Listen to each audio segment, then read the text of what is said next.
नमस्कार। आज फेरि आफ्नै प्रोफेसनको सानो मिठो इन्जोय भाइब्स दिने ठाउँ लिएर जाँदैछौँ सिजीको मायरा रिसोर्ट। 4 बजेपछि चाहिँ राम्रो हुन्छ होला भाइ।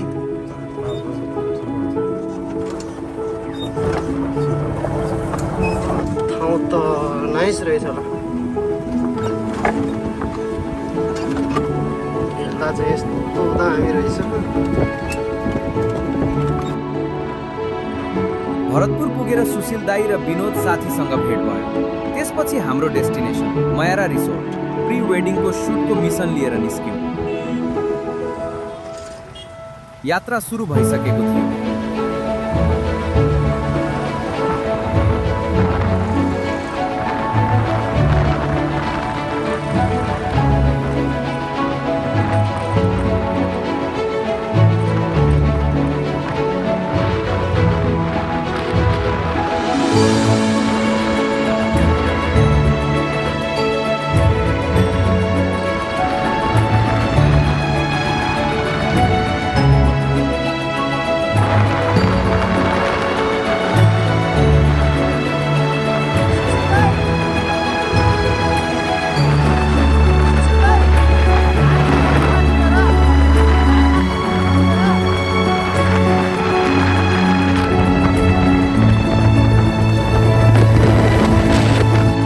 परेको बाटो, हरियाली जंगल अनि बीच-बीचमा वाइब दिने दृश्यहरूले यात्रा झन सिनेम्याटिक बनाइरहेको थियो।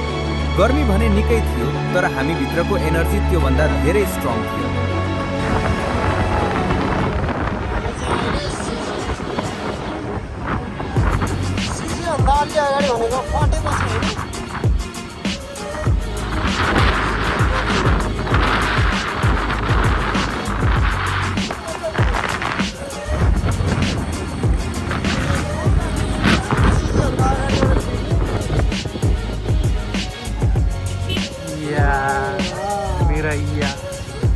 मिरैया रहेछ मारा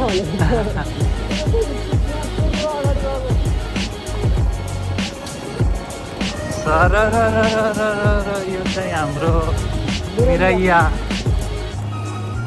ग्रिनरी ठाउँ।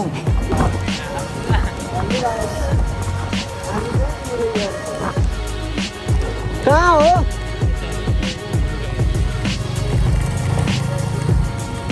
Way to destination. धेरै नै भित्र जानु पर्दो रहेछ। जङ्गलै रहेछ त्यो किरण।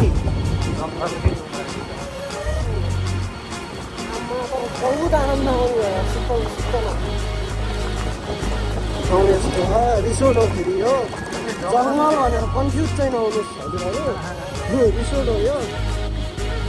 जङ्गलभित्र पस्दैछौँ। रिसोर्टभित्र पस्दैछौँ जङ्गलभित्र।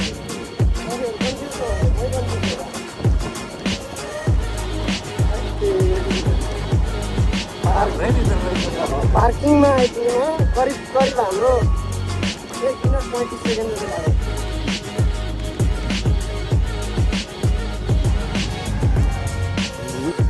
एकजना जाने हो? अगाडि बस्नु बस म चाहिँ अगाडि ट्याक्क सामान गुरुवा ड्राइभर चाहिँ अगाडि साथीहरू चाहिँ पछाडि।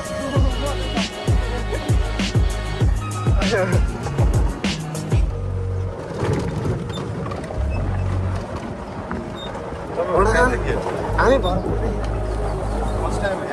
हजुर म चाहिँ फर्स्ट टाइम हो। ड्राइभर चाहिँ आइराख्नु भएको जान्छ।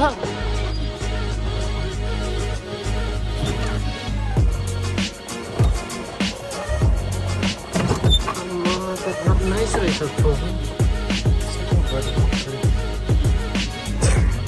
4 बजेपछि चाहिँ राम्रो हुन्छ होला भाइ।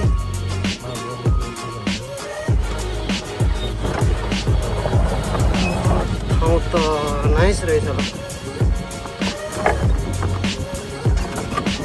हेर्दा चाहिँ यस्तो दामी रहेछ। रिसोर्ट पुग्दा ठाउँको ब्युटी देखेर थकाइ नै हरायो। खुला हरियो चौर, शान्त पोखरी, वरिपरि नेचर अनि नेपालीपन झल्किने आर्किटेक्चर, साँच्चै मन छुने वातावरण।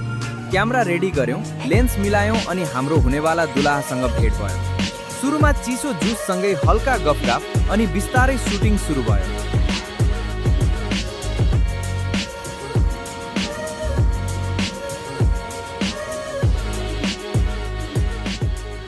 कहिले पोज मिलाउँदै, कहिले क्यान्डिड मोमेन्ट्स कैद गर्दै, कहिले फिल आउने एङ्गल खोज्दै। हरेक शटमा हामीले इमोसन क्याप्चर गर्ने कोसिस गरिरहेका थियौँ। फोटोग्राफी र भिडियोग्राफी भनेको केवल फोटो खिच्नु मात्र होइन रहेछ। यो त मानिसहरूको खुसी, माया, हाँसो र जीवनको सबैभन्दा सुन्दर पललाई सधैँका लागि सम्झनामा राख्ने कला रहेछ। हामी चाहिँ अहिले सर र भोक लागेर हामी खाजा लिन जाँदैछौँ।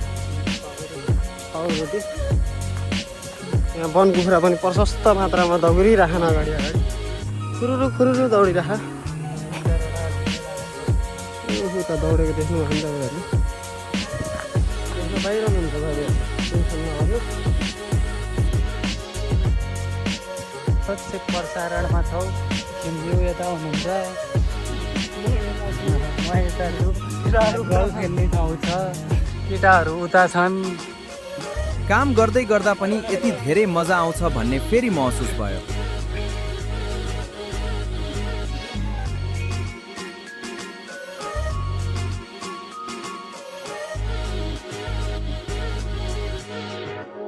यस्तै रमाइला भ्लगहरू हेर्न च्यानल सब्स्क्राइब गर्न नभुल्नुहोला।